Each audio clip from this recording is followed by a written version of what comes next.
Алматыда жастарды әлеуметтендіру және оңалту жобасы жалғасуда. Іс-шара аясында қаладағы жоғары оқу орындарында оқитын студенттер әр салада жетістікке жеткен тұлғалармен кездесіп сұрақ алмасады.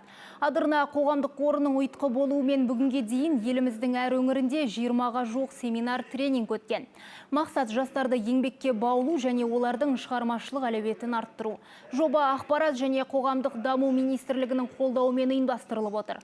Бүгін Әл-Фараби атындағы Қазақ ұлттық университетінің студенттері белгілі кәсіпкер Сырымбек Таумен кездесті. Менің көп айтатым қарапайым болу. Қазіргі таңда біз қарапайымдықты жоғалтып алдық та менмендікке салынып кеттік. Жастарда жетістікке жету үшін ең бірінші ұстаным қарапайым болу керек та.